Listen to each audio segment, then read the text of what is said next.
My husband exhaled deeply, aiming the remote at the TV as he muttered, "Well, would you look at that same old story again?"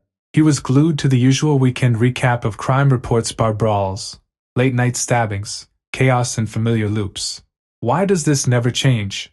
he said, half to himself. From behind her glossy magazine, Helen glanced up, eyes flicking over the latest hair trends before calmly cautioning, "Michael, don't start." Michael just chuckled. A staunch believer in clean living, he'd long insisted that a good chunk of the world's mess could be traced back to alcohol. Whenever he could, he'd point to the news' drunken brawls, broken families as evidence.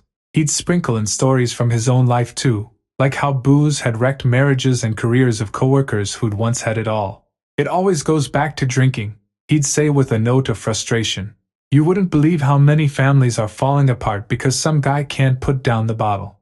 He was downright allergic to the idea of boozy office parties, convinced they were nothing more than disasters in waiting. To him, they paved the way for shameful scenes and consequences women ended up cleaning up later. Helen, though, had a softer stance. She liked her weekends with friends, a glass of something fizzy, a little fun. Before tying the knot, she'd been the life of every party, sparkly dresses, loud laughter, the whole deal. Truth be told, she probably wouldn't have married at all if not for her parents, her cousins, her friends all gently nudging, then pushing her toward it. Eventually, she gave in. Michael had courted her with patience and persistence, and in the end, she said yes. Even after the wedding, parts of her former self lingered. But Michael's firm no-alcohol rule meant she had to dial things back. She promised to steer clear of workplace celebrations, but she bargained for the occasional evening with close girlfriends. Michael, not one for laying down the law too harshly, accepted the compromise. He didn't want to suffocate her with rules. He just hoped she'd meet him halfway. Then came the afternoon Helen walked through the front door, a small gift bag dangling from her fingers. Michael was already home, standing by the hallway mirror. "What's the occasion?" he asked, flashing a half-smile. "It's for Lana," Helen replied. "Her birthday's this week. I popped into the mall near the office on my lunch break and found her something. We're all getting together to celebrate." She caught the flicker of disapproval in her husband's eyes and quickly added, "Don't worry, it's just the girls, at her place. Nothing crazy." Without waiting for a reply, she walked past him into the bedroom and placed the gift gently on the dresser. Michael sighed, a deep, weary sound. He already knew how this would go, another evening ending with his wife stumbling home, tipsy and carefree. He tried to guide her toward his own way of living, tried more than once. But old habits, well, they cling like shadows. And marriage, after all, is a constant negotiation. So, he gave a little. He loved her. He didn't want to lose her over a bottle of wine. That evening, Helen got ready. She slipped into a sleek dress, did her makeup with a practiced hand, and kissed her reflection goodbye. Michael offered to drive her, but she waved him off with a smile. "No need," she said lightly. "The girls and I are splitting a taxi." After Helen walked out the door, Michael figured he might as well make good use of the quiet. He brewed himself a cup of green tea, settled in at his desk, and began catching up on a stack of work-related articles that had been piling up. It felt nice to have some uninterrupted time. No TV in the background, no small talk, just the soft hum of the computer, and the aroma of tea curling into the air. About an hour in, his eyes drifted from the screen, and he suddenly remembered the new book he'd picked up last week but hadn't cracked open yet. With a hopeful sigh, he got up and made his way to the bedroom. What he didn't expect to see was the little gift bag, Helen's gift for her friend, still perched neatly on the dresser. That was odd.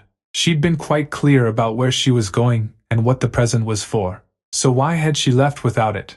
Frowning, Michael pulled out his phone and tried calling her. Once, twice, 3 times. Nothing. Straight to voicemail.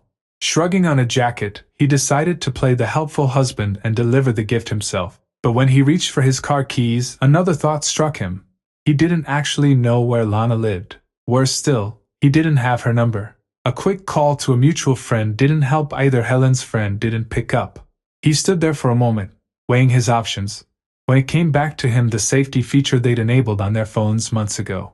A shared GPS tracker, something they'd agreed to use only in emergencies. The idea had come about after a terrifying night when Helen had been followed by a stranger, and only managed to escape thanks to bystanders stepping in. Just this once, Michael told himself. It wasn't exactly a life or death situation, but if it meant finishing what Helen started, maybe it was worth bending the rules a bit. He opened the map and spotted her blinking location marker right away. Tossing the gift bag onto the passenger seat, he hopped into his car and started driving, following the navigator's prompts. But as the streets blurred past and he neared the pinned location, something began to feel off.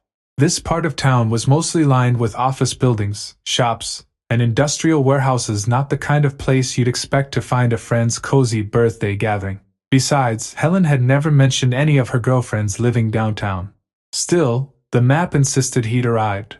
Michael parked, squinted at the address, then looked up. No residential high-rise. No apartment buzzer. Just a large restaurant with a banquet hall, exactly the kind of place folks rented out for parties. Big ones?